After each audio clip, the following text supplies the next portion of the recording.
Assalamualaikum warahmatullahi wabarakatuh. Salam sejahtera bagi kita semua. Perkenalkan, nama saya Siti Hajar. Saya adalah dosen di D3 Program Studi Teknologi Hasil Perikanan Politeknik Negeri Nunukan. Pada kesempatan kali ini saya akan menjelaskan tentang mata kuliah yang saya ampu, yaitu mata kuliah kimia dengan metode DIA, Delivery, Interaction, and Assessment. Video ini dibuat sebagai salah satu syarat sertifikasi dosen 2026, yaitu pernyataan diri dosen dalam unjuk kerja Tridharma Perguruan Tinggi atau PDD UKTPT bidang pengajaran. Saya akan mulai menjelaskan terkait mata kuliah yang saya ampu, yaitu kimia. Mata kuliah kimia merupakan mata kuliah wajib yang harus diambil oleh mahasiswa semester 1 Program Studi Teknologi Hasil Perikanan Politeknik Negeri Nunukan. Mata kuliah kimia memiliki bobot sebesar 2 SKS teori dan 1 SKS praktikum dengan bahasa pengantar kuliah Bahasa Indonesia. Mata kuliah kimia di Program Studi Teknologi Hasil Perikanan membahas konsep-konsep dasar seperti struktur atom, jenis ikatan kimia, asam basa, dan larutan. Seluruh materi tersebut diarahkan agar mahasiswa mampu memahami komposisi ilmu kimia dengan produk perikanan, perubahan kimia selama pengolahan dan penyimpanan, serta teknik analisis untuk menjaga mutu dan keamanan produk hasil perikanan. Capaian pembelajaran lulusan untuk D3 Teknologi Hasil Perikanan pada mata kuliah ini adalah: yang pertama, menguasai konsep dasar ilmu kimia di pengolahan hasil perikanan. Yang kedua, mampu menerapkan prinsip kerja ilmu kimia dalam pengolahan hasil perikanan. CPNK pada akhir mata kuliah ini adalah mahasiswa mampu menerapkan ilmu kimia dalam bidang pengolahan hasil perikanan. Sub CPNK adalah mahasiswa mampu membedakan larutan elektrolit dan non-elektrolit. Referensi mata kuliah ini adalah modul D3 Teknologi Hasil Perikanan. Kedua, buku analisis kimia kuantitatif karya Underwood. Ketiga, buku kimia dasar karya Sastro Hamidojo. Keempat, buku organik 1 dan 2 karya Fessenden. Sistem pembelajaran mata kuliah kimia dilakukan dengan cara tatap muka dengan menggunakan tatap muka aktif yang mengutamakan peran dan keaktifan mahasiswa dalam proses pembelajaran mahasiswa, yaitu kolaboratif, diskusi, dan penugasan. Proses pembelajaran mata kuliah kimia dilakukan dalam jangka waktu kurang lebih 16 pekan pertemuan, yaitu 7 kali pertemuan sebelum UTS dan 7 kali pertemuan sebelum UAS. Metode pembelajaran pada mata kuliah kimia sangat bergantung pada topik yang akan disampaikan. Pada umumnya dilakukan blended learning dan selanjutnya ada praktikum yang dilaksanakan di laboratorium. Bentuk kuliah dilakukan secara sinkronis secara tatap muka di ruang kelas. Tools web conference seperti Google Meet dan Zoom Meeting. Evaluasi hasil pembelajaran mata kuliah kimia didapatkan dari kuis interaktif, penugasan, diskusi kelompok, UTS, dan UAS. Kuis interaktif dilakukan sebanyak 2 kali dan penugasan terstruktur baik mandiri ataupun kelompok dilakukan sebanyak 5 kali. Diskusi kelompok penilaian bergantung pada keaktifan masing-masing individu pada saat mendapatkan tugas kelompok. Penilaian UTS dan UAS dilakukan dengan rubrik penilaian pengetahuan atau kognitif, dan penilaian saat praktikum dilakukan dengan rubrik penilaian keterampilan yang meliputi kelancaran dalam melaporkan, penggunaan bahasa, menanggapi pertanyaan, dan rubrik penilaian afektif yang meliputi tanggung jawab, kerjasama, jujur, kreatif, peduli lingkungan, dan disiplin. Pembobotan dalam evaluasi yaitu 10% kuis, absensi 10%, UTS 35%, dan UAS 45%. Total pembobotan hasil evaluasi pembelajaran adalah 100%. Demikian informasi yang bisa saya sampaikan mengenai mata kuliah kimia program studi teknologi hasil perikanan Politeknik Negeri Nunukan. Selanjutnya adalah cuplikan video mengajar yang saya lakukan secara tatap muka di ruang kelas bersama mahasiswa. Selamat menyaksikan. Assalamualaikum warahmatullahi wabarakatuh. Waalaikumsalam warahmatullahi wabarakatuh. Selamat pagi semuanya. Pagi, Bu. Oke, bagaimana kabarnya hari ini? Alhamdulillah baik, Bu. Alhamdulillah baik ya. Oke, baik ya. Kita hari ini akan melakukan praktikum ya, praktikum untuk topik pembahasan larutan elektrolit dan non elektrolit ya. Sebelumnya kita kan sudah membahas ya di dalam kelas ya, dari yang sudah Ibu sampaikan ya, bahwa memang tujuan pembelajaran kita hari ini bagaimana kalian mampu untuk menerapkan ilmu kimia tentunya di bidang pengolahan perikanan gitu ya. Nah, kemudian yang menjadi sub CPNK-nya adalah kalian mampu membedakan antara larutan elektrolit dan non elektrolit gitu. Oke, ada yang masih ingat larutan itu apa? Ayo. Siapa? Ya. Menurut saya larutan adalah sebuah cairan yang berasal dari benda padat yang dilarutkan dalam sebuah cairan. Iya, benar sekali ya. Jadi dia merupakan campuran homogen di mana ada dari 2 zat atau lebih yang ada satu fungsinya, masih ingat Ibu bilang satu sebagai solut atau zat terlarut dan satu sebagai solvent atau zat pelarut. Nah, contohnya misalnya di larutan garam, kalau di sini yang terlarut apa? Garam itu sebagai solut, yang melarutkan atau pelarut namanya solvent yaitu air. Benar sekali. Oke, nanti kita akan coba ya, Ibu ada satu rangkaian gitu ya di dalam larutan elektrolit ini. Nah, sebelumnya kita lihat ini gambarnya orang ngapain? Nyetrum ikan. Benar, gunakan pakai yang di punggungnya apa? Ya listrik ya gitu. Tapi ternyata ada juga orang kasusnya meninggal gara-gara dia bawa ini pakai listrik. Artinya ada yang menghantarkan arus listrik dong di sini. Makanya dia bisa dead gitu ya. Ya enggak sih?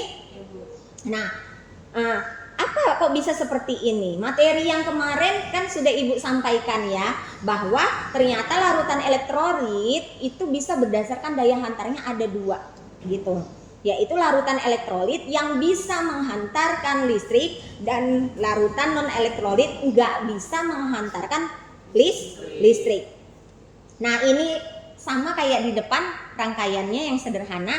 Seperti ini juga nanti ada terlihat di sini kalau dia memang listriknya dia mengantarkan arus listrik ya, dari 4 sampel yang nanti akan kita observasi atau kita lakukan pengamatan, dia akan menunjukkan apa? Pertama, gelembung gas. Kemudian ada kita saklar, kemudian kita hubungkan dengan lampu. Nanti lampunya akan menyala. Kalau dia larutan elektrolitnya kuat, maka akan terjadi gelembung gas ya, kita lihat ada gelembung gas dan lampunya nyala terang. Tapi kalau dia elektrolit lemah ya, maka redup lampunya atau gelembung gasnya. Ya, kita lihat. Ya, Kenapa kok bisa seperti itu? Kenapa? Karena tidak terurai. Kalau dia nggak ada nyala lampunya berarti tidak terdisosiasi atau tidak terurai. Menyala itu ciri dari larutan non. Benar sekali. Nah, larutan non elektrolit. Kalau dia larutan lemah, apa yang di sini gerak-gerak? Wah, dia nih gerak-gerak. Ada ya? Ada ya gerakannya. Tapi lampunya nggak nyala. Berarti itu identifikasi larutan elektrolit lemah. Nah, gitu. Kenapa dia? Karena jika muncul gelembung gasnya hanya dikit, nyala lampunya redup atau mati, berarti daya hantar listrik tersebut lemah atau kita sebut dengan larutan elektrolit lemah. Mengapa? Karena kalau di elektrolit lemah, sebagian molekulnya terurai menjadi ion atau terionisasi nggak sempurna yang ditandai dua arah panah pada persamaan reaksinya. Gitu ya. Jadi karena sedikitnya ion yang menghantarkan arus listrik, maka daya hantarnya lemah. Gitu ya. Ini dia. Ini apa tadi? Kita akan coba di percobaannya. Asam cuka. Maka CH3COH yang menjadi ion hanya H positif ditambah CH3COH negatif. Nah, ini dia yang kuat. Apa coba yang kita lihat di sini? Kalau elektrolitnya kuat, ada?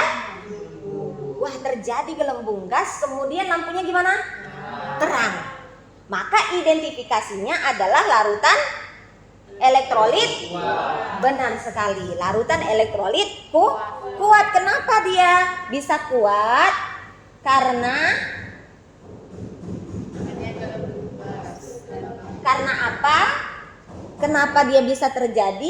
Karena seluruh molekulnya terurai menjadi ion atau terionisasi sempurna yang ditandai satu arah panah pada persamaan reaksi kimianya.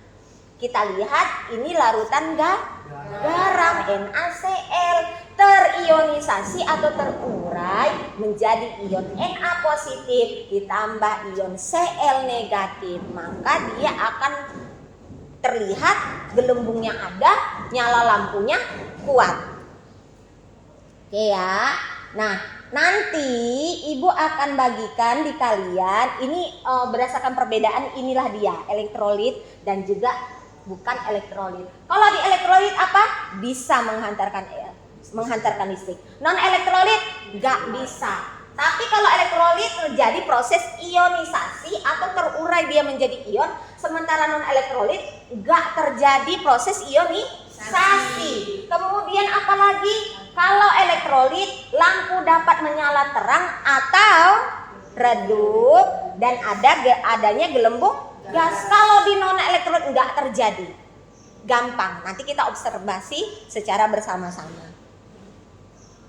Nah, ini untuk tugasnya. Buatlah hasil pengamatan dari video yang Ibu berikan tadi. Kemudian kita baca materi selanjutnya. Tapi sebelumnya kita ke pengamatan. Ini sudah ada rangkaian ya yang Ibu rangkai. Kemudian ini akan kita bagi menjadi dua kelompok gitu ya. Jadi nanti Sari, Ridwansyah dan Asdar kelompok 1, kemudian Nadia, Maria dan juga Abdurrahman itu kelompok 2 gitu ya. Oke. Jadi di depan ya ada 4 sampel. Pertama adalah vokalisir. Yang kedua adalah larutan garam. Ada larutan gula atau C6H12O6. Kemudian ada asam cuka, rumus I-nya CH3COOH. Nanti akan kita lihat berdasarkan observasi kita, pengamatan kita, ini termasuk apa? Larutan elektrolit yang mana lemah atau kuat, atau dia adalah larutan non elektrolit. elektrolit. Begitu ya. Ya kan? Nah, oke. Kita lakukan pengamatan, tapi sebelumnya ada yang mau ditanyakan? Ada yang ditanyakan? Cukup jelas Ibu pikir? Ya? Cukup jelas atau bagaimana? Ada yang mau ditanyakan? Saya Bu. Iya, boleh. Silahkan Rahma. Jadi kan di sini ada dua larutan yang menurut saya hampir mirip antara larutan Pocariser sama larutan gula. Iya. Kan keduanya adalah larutan yang tergolong manis atau memiliki gula. Apa yang membedakan kedua larutan tersebut dalam penelitian ini? Oke, pertanyaannya bagus sekali. Teman-teman ada yang bisa jawab sebelum Ibu yang jawab? Bagaimana? Nah, oke, Ibu jelaskan ya. Pocariser itu rasanya manis. Sementara kalau di dalam teori bahwa larutan gula atau C6H12O6 itu termasuk kategori non elektrolit atau tidak mampu untuk menghantarkan listrik. Tapi Pocariser, Bu, bagaimana? Nanti kita akan temukan jawabannya di dalam laboratorium. Ya, di sini ya kita lakukan observasi. Nah, kalau misalnya Ibu suggest nih ya, jawabannya adalah dia termasuk elektrolit lemah gitu ya. Nanti kita akan buktikan. Kenapa? Rasa manis itu ya memang berasal dari gula atau C6H12O6. Hanya saja di Pocariser yang kita tahu adalah minuman berion. Jadi kalau kita capek olahraga ya, kita pasti disarankan untuk minum Pocariser. Untuk apa? Untuk mengganti ion yang hilang atau drip loss dalam tubuh kita, benar nggak? Ya, ternyata Pocariser ini rasa manisnya dari larutan gula, hanya saja dia mengandung ion-ion, sehingga ion inilah yang nanti akan terurai sehingga bisa menghantarkan arus listrik.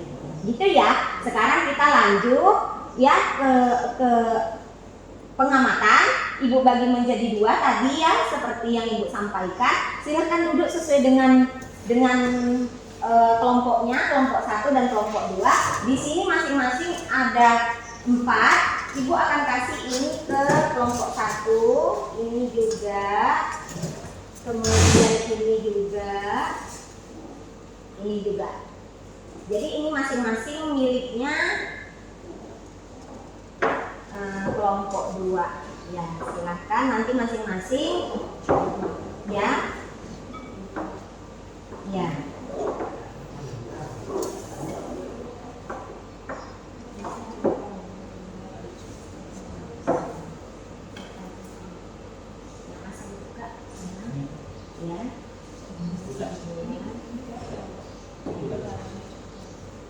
Silahkan ditulis lagi kembali di belakang ya, dengan ditulis ya sampelnya apa. Kalau ada yang kita tambahkan silahkan sesuai dengan yang tadi ya, sesuai dengan percobaan yang kita lakukan. Ada ini dan kita semua. Ibu. Ya. Ibu, ini nama semua. Iya, iya. Bisa ya, nanti aja diisi. Kita lanjut aja langsung ke percobaannya. Ya, silahkan kelompok 1 dulu, berarti Sari, Ridwansyah, Asdar yang duluan untuk mencoba ya. Silahkan ke depan ya. Ke depan dicoba satu-satu. Silahkan. Saya mau pinjam. Ya. Coba. Dibawa. Silahkan.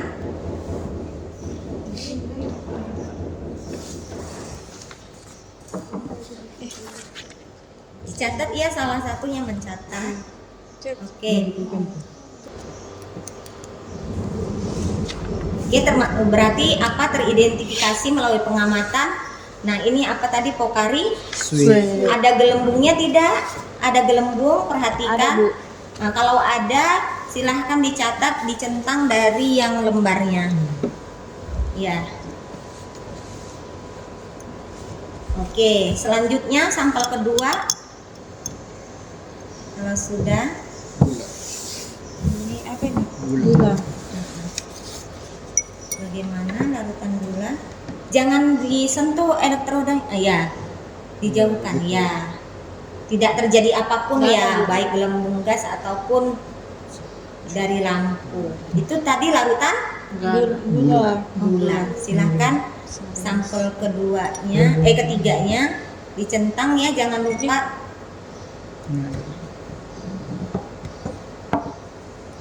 Garam gitu. 4 juta. 3 garam.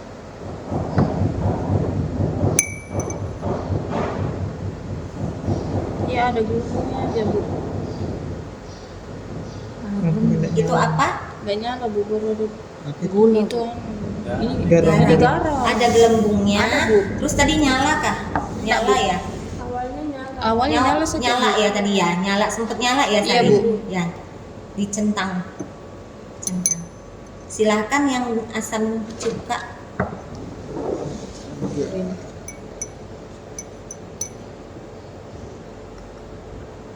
Ada gelembung nggak di dalam? Ada Bu. Oke.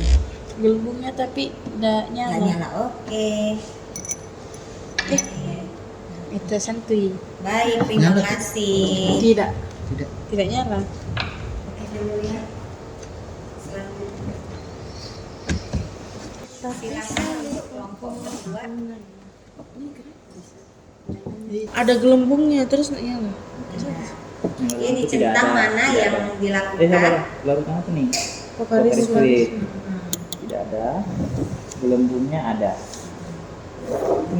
Ini apa? garam. Garam. Wow. Ada ya? Itu ada. Ada gelembungnya tadi. Gelembungnya ada. NaCl gelembung NaCl. Iya. Garam NaCl.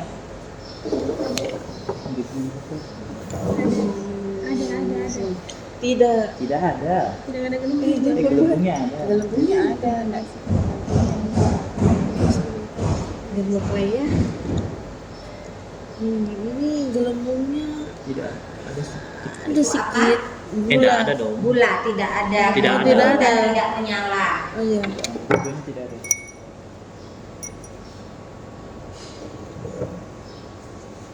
Yang terakhir asam cuka. Suka. Ada gelembungnya? Ada. Ada, tapi tidak menyala. Oke. Itu ya cocok nih. Mana yo tahu cari tahu. Jangan dua bang.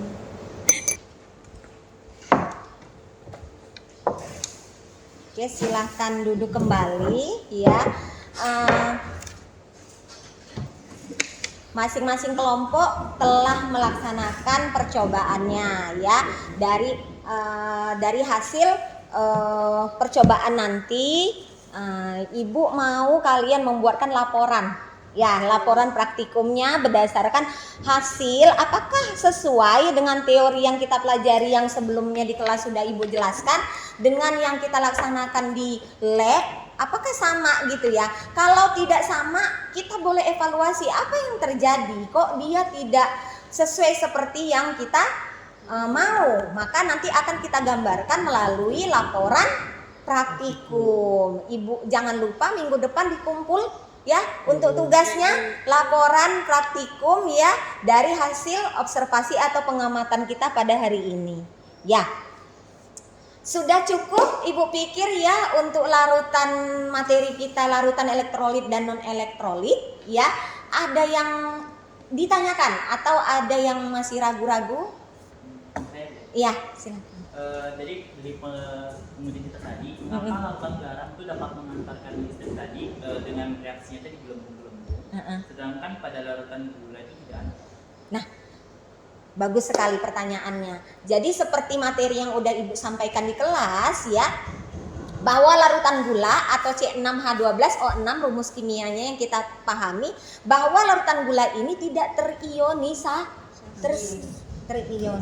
Sementara ya kalau larutan NaCl terionisasi menjadi ion Na positif ditambah ion Cl negatif. Dia terionisasi sempurna sehingga akan membuktikan ciri satu ada gelembung gas, kemudian ada nyala lampunya. Ada yang kalau dia redup berarti elektrodnya lemah. Kalau dia kuat, maka elektrolitnya tadi kuat. Begitu ya. Mungkin itu aja pada pertemuan hari ini ya. Terima kasih atas kehadirannya semua ya. Sebelumnya oh ya Ibu mau absen ya. Pulpennya Ibu tadi boleh. Baik, terima kasih. Nur Fitmasari, Asdar, Ridwansa, Maria, Abdul Rahman, Nur Nadia. Oke, baik ya. Hari ini kelas kita sampai di sini aja ya. Baik, terima kasih semuanya atas kehadirannya. Ibu ucapkan terima kasih. Wabillahi taufiq wal hidayah. Wassalamualaikum warahmatullahi wabarakatuh. Waalaikumsalam warahmatullahi wabarakatuh. Demikian deskripsi singkat dan cuplikan video pembelajaran untuk mata kuliah kimia. Semoga dapat memberikan gambaran proses pembelajaran yang saya lakukan, khususnya di mata kuliah kimia, program studi D3 Teknologi Hasil Perikanan Politeknik Negeri Nunukan. Saya ucapkan terima kasih pada tim penilai, seluruh panitia sertifikasi dosen 2026, dan seluruh panitia Politeknik Negeri Nunukan, dosen rekan sejawat dan mahasiswa. Assalamualaikum warahmatullahi wabarakatuh.